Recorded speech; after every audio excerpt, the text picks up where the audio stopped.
So this is going to be a video on the Steve t-shirt by Anna the Tailor. I made this as a gift for a family friend, is my boyfriend's brother. So I thought this would be a nice shirt to try out. It's got a little detailing on the sleeve. I left that out just so you know. And it just looked like a nice t-shirt pattern. So I started by making a muslin. I have this fabric that I'm using. It's been in my collection for so long and I actually hate it. So I'm so glad to use it up. The fit was pretty good. I decided to add a bit more room in the chest, and we decided to make the sleeves a bit tighter as well. This is me just stitching. I'm stitching kind of paper onto Swedish tracing paper because it's nice, you can sew right through it. I just did a full chest adjustment on that front piece there and slashed and compressed the sleeve piece. And just a reminder, if you haven't yet, subscribe, and this is my Instagram.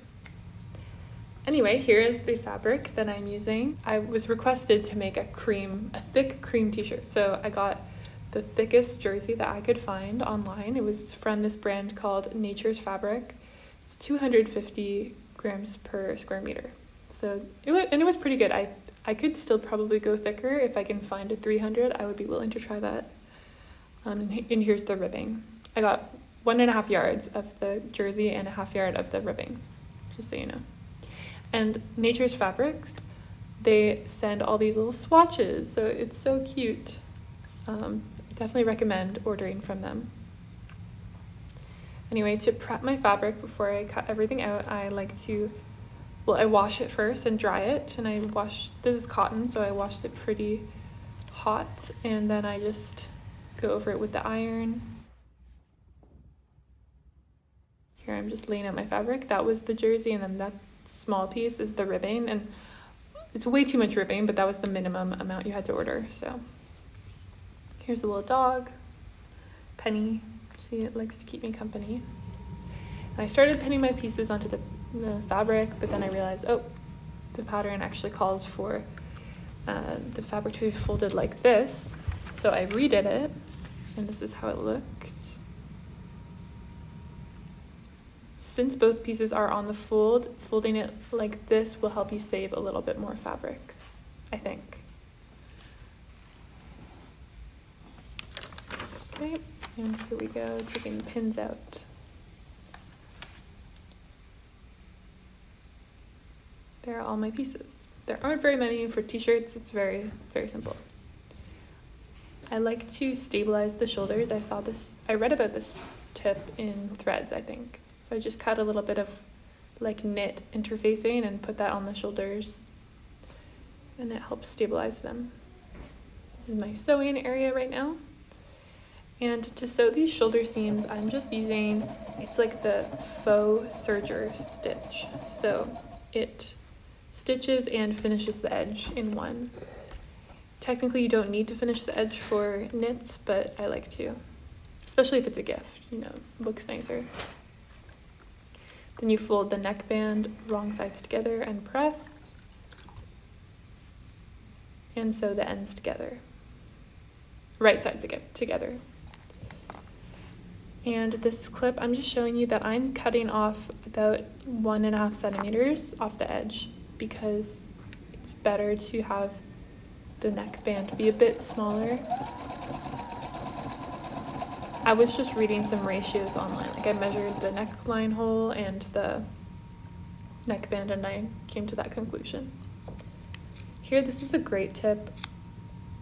Without cutting the stitching, snip this seam allowance in half and then press one in each direction. That way, when you fold it over, you don't have like a double thickness on one side. It's even. Anna talks about that in her video, I think. So now I'm going to insert the neckband. For this, I love using Wonder Clips, but you can just use pins. And I use the Wonder Clips to mark the quarters of the neckband and then the neck hole. So I do it on the neckband first. The seam is one of the quarters. And then I do it on the neck hole. I use the shoulder seams as some of the quarters. It's not perfect, but it works pretty well. And then when you're inserting it, you can see I'm doing it here, try to pull the neckband, not the shirt. And I always recommend, especially if it's the first time you're making a shirt like this or a new pattern, baste it. So you can see my stitches are really big, and so it looks a bit weird. After I pressed it, I was like, okay, that looks better. I'm gonna go ahead and stitch it for real. So if you're not sure, try it on like I'm doing right now. And I thought, that neckline looks fine. Sometimes pressing helps. Shocker. Okay, and then that is it inserted for real. I think I did a really nice job of that, and I haven't seen that for a bit. It looks really nice. The ribbing is a game changer. Definitely recommend using ribbing. Will make your life a lot easier. Now to insert the sleeves, they're inserted in the flat, which is one of my favorite ways to put in sleeves. Just use lots of pins, go slow, make sure you're feeling the fabric for any folds while you're doing that. And then you sew up the side seams of the front and back and the sleeves in one. For the hem, I just folded it over once, and then I used a twin needle. I used this one here. It's a stretch twin needle by Schmetz. And I just threaded my machine with a bobbin thread and the normal thread. And I was able to get a pretty good result, but twin needles are finicky, and sometimes the tension is really hard to get right, and sometimes they're not that durable. So, I don't know. It looks so nice, but a cover stitch machine is really the way to go, because look, I did end up breaking my needle, which kind of sucks. Here, I'm just making a little label for the shirt, so I put his name, Frank, because I like to have a little tag in there to show which is the front and back of the shirt. Here's the cost breakdown. The fabric is quite expensive for a basic t-shirt, but I bought 1.5 yards instead of 1 yard. I think I could have gotten away with just one, which would have reduced the cost by at least like $8. And I had to buy extra ribbing because that was the minimum amount for the store. One complaint about the pattern is that in the instructions, she says you just need 1 meter of fabric, but she doesn't give you a width, she doesn't give you anything.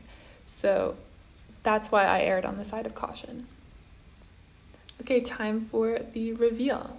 And this was a gift, right? So I was very anxious to make sure it turned out well. And here it is. I think he really likes it. So I love how the sleeves fit. I love how the neckline looks. I think because my muslin was a thinner fabric, I didn't get the true picture of how this fabric would fit. But I know for future projects, I might add a little more room in like the chest area. Might lower the front neckline a little bit as well. So my review on this pattern is a mix of positive and negatives. Positives, fashionable style, relatively inexpensive, video tutorial. Great. The negatives are sometimes the layout of the PDF pattern. The lines are very close together and it's hard to tell what's a grain line, what's a pattern line, what's a gluing placement line, all of that. Second thing, seam allowance wasn't included on the pattern pieces or in the instructions. And I cross-referenced another pattern of hers, and that one did have the seam allowance, which was 1 centimeter. And that's what I used. And the other negative is just the English translation sometimes is a little confusing. That's where the video tutorial really comes in handy. I think she was really smart to add that. Anyway, that wraps up my pattern review on the Steve t-shirt. Be sure to subscribe for more pattern videos, and thank you for watching.